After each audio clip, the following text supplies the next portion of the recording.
Hello, I am Jordan Maples, and welcome to Game Review B for Video Game Development CS4173. I will be reviewing 1998's Metal Gear Solid for Sony's PlayStation 1. I hope you enjoy. Metal Gear Solid is a third-person stealth-action adventure series created by Hideo Kojima and the Konami Software development team. It is the third game in the Metal Gear series preceded by Metal Gear and Metal Gear 2 Solid Snake. To give some context to the gameplay footage being shown, and to attempt to convey the massive, incredibly in-depth storyline, a little history on the creation of the series is required. Kojima, who worked his way up at Konami at a younger age, first started in the MSX console division of Konami, and was recognized for his ability to build a story within a game.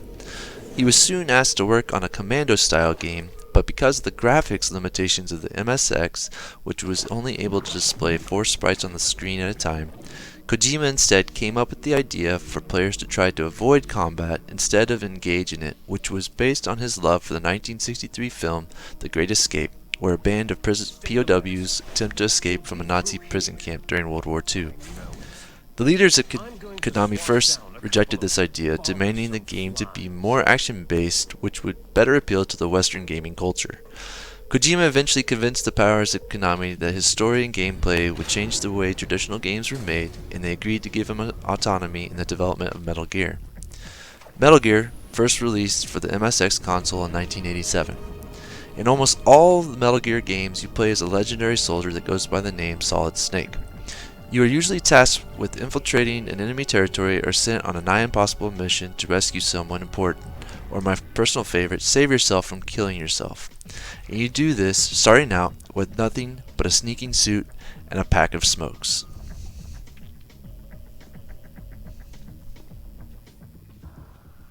With much credit going towards his advanced training, Snake is able to acquire an assortment of tools and weapons to assist on his mission, whether that be against supernatural genome-tested soldiers or a 40-foot nuclear-equipped unearthly upright tank.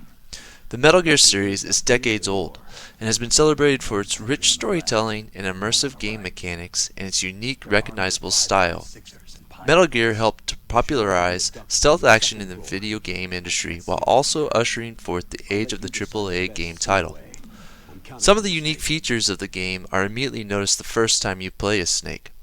Instead of a game over when Snake is discovered by the enemy, an alert phase is triggered, which calls more enemies to engage, but also allows the player a choice to fight back or flee the area and hide until the alert phase timer ends.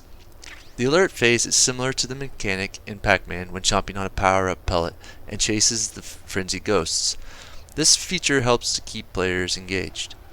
A second Metal Gear was released without Kojima's collaboration and knowledge, called Snake's Revenge in 1990, but it was non-canonical and is not listed as part of the series, but it is to be noted because making this game helped Konami realize the importance of Kojima's creative mind and storytelling. Kojima came back to Konami and helped make Metal Gear 2 Solid Snake, and it was released in 1992 exclusively to the Japanese audiences with great reception. Kojima tried venturing out and creating other games that were critical in honing his skills, as he wanted to get away from the Metal Gear series and create something new. Although not as successful, his other ventures were influential to his development on his next groundbreaking project. Development on Metal Gear Solid began in early 1995 for the PS1, which was originally slated for the Panasonic's 3DO, but eventually migrated over to Sony's platform due to the 3DO's failure. The team consisted of 30 developers, as well as artist Yoki Shinkawa, who helped to reinvent the Metal Gear Solid iconic characters with striking conceptual designs. The main protagonist, Snake, who got his name from Snake Plissken, the main character which Kurt Russell played in the film Escape from New York, another one of Kojima's favorites, was made up of 700 polygons, more than double of that which made up the popular character Lara Croft from Tomb Raider. This created astonishing lifelike graphics rendering on the PS1, which took the game experience to a level that no one had seen up to that point in time. The series is known for your view of Snake being top-down and third-person, where first person is only usable while the player stood still. In order to get the correct camera angles for in-game person view, Kojima and his team would build Lego models of the levels and use handheld camera to peek around corners and rooms to make accurate depictions of in-game view representation.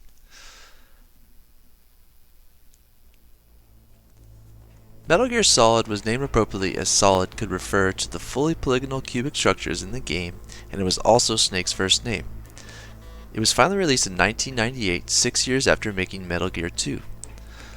Design and layout of the game was influenced by Kojima visiting the US and spectating SWAT team practices and also touring military bases and equipment to use as an inspiration in level design and mapping.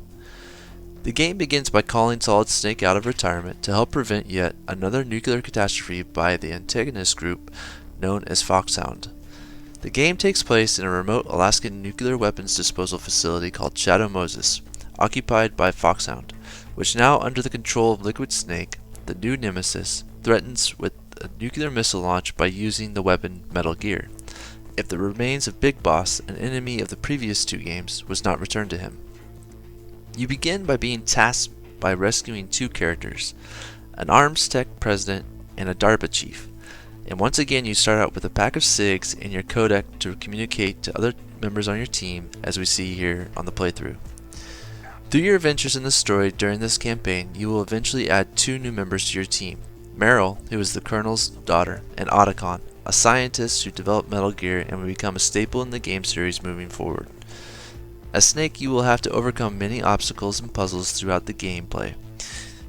This includes fighting different members of the Foxhound team and other high-tech weapons by using the tactics learned throughout the game alongside new weapons and tricks. You will have to defeat several mini-bosses that you encounter at each concluding chapter.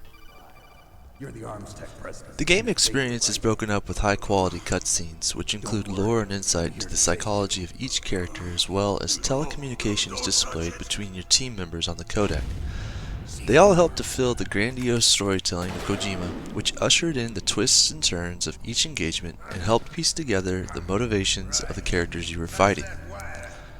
However, CG cutscenes were not used because Kojima felt that it took away from the transition of the in-game graphics to the point of storytelling and opted for the real-time graphics and cutscenes. A few of the bosses you'll encounter in the game include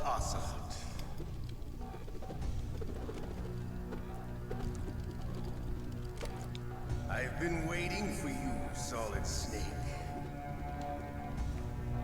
Now we'll see if the man can live up to the legend. This is the greatest handgun ever made. The Colt Single Action Army. 6 bullets, more than enough to kill anything that moves. Now I'll show you why they call me Revolver.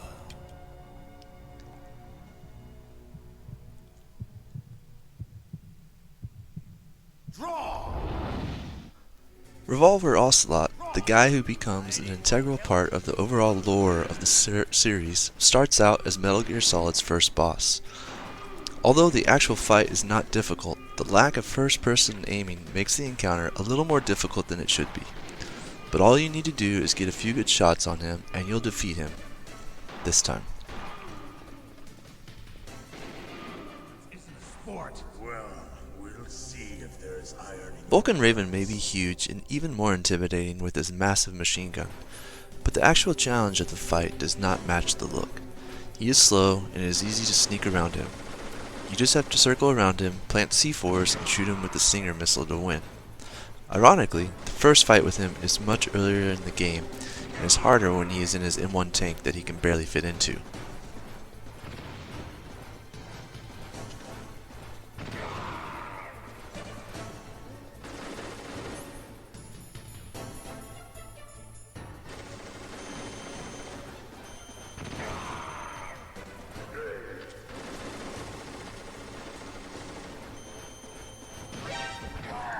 One of my fondest memories of playing this game was one Christmas when my cousin and I, as kids, played through the entire game. It was like watching a movie and we were unable to beat this encounter until we decided to walk to the local Walmart and purchase a game guide. Psycho Mantis can be one of the most brutally difficult fights in the game, but with a few codec calls, it reveals the secret to destroying him easily. All you have to do is plug the controller into the second slot and it becomes a normal fight. You still have to be on your toes, however, Mantis puts up less resistance. This mechanic is one of the most unique I have ever encountered in a game. Mantis would read the contents of your memory card and break the fourth dimension and speak to you as the player, and as a kid, as you can imagine, this was incredibly jarring. This next fight took hours, if not days, to grind out. You frequently heard the death scream from the codec, and repeatedly had to choose your last save position. If you didn't have enough rations, you were not walking away from this fight with a W.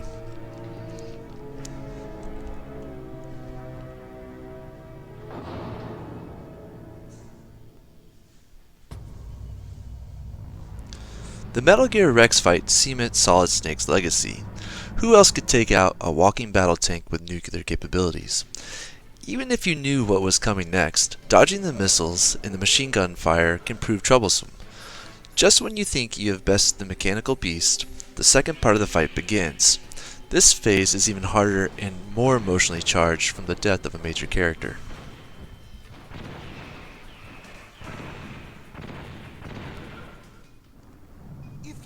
The final boss, Liquid Snake, is an extremely intimate fight, and is also one of the most challenging parts of the whole game.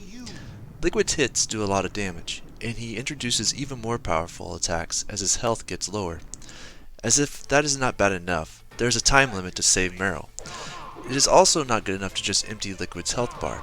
You have to knock him off the edge of the Metal Gear Rex. The villain miraculously survives this fall and chases you on a jeep during the ending escape from the facility. The overall story was a nuclear thriller with heavy conspiracy and science fiction elements such as the use of nanomachines and gene therapy. The utilization of the limited capabilities of the PS1 were beyond what any other game had done up to this point in the console gaming world. One of the most unique effects used in the cinematic cutscenes, in order to match the polygonal models to the speech used, they created a program that would match the movement of the model to the speech based on the volume of the speaker. Therefore, it worked with all translations of the game and made the cutscenes look reactive and smooth as well as fully voiced. The PS1 only had 1 megabyte of memory, which forced an implementation of a number of solutions for different animations and mechanics to work. Originally, Snake's animations took up almost all the memory, and in order to compress, they had to access the lowest level libraries, which was less developer friendly but allowed them to utilize more advanced compression techniques. Animations such as individual gun poses and movements had to be cut due to the memory limitations. The model movements were all done by improvisation and no motion control was used. With Metal Gear Rex, they brought in someone who worked on the Mobile Suit Gundam to give advice on the animation of a robot.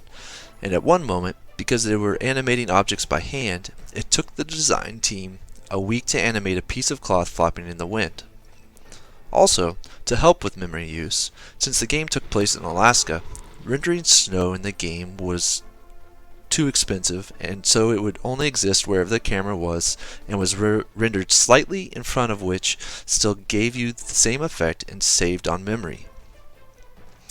The CPU had a little more wiggle room though, which utilized between 70 and 80% of the CPU's overhead for the most intensive process, being the rendering of the graphics and the program which constantly checked whether or not Snake was visible from different points in different enemies' lines of sight.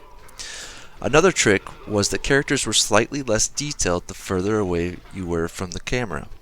To avoid lots of in-game menus, Kojima made sure that every button on the controller of the PS1 was utilized and did something unique.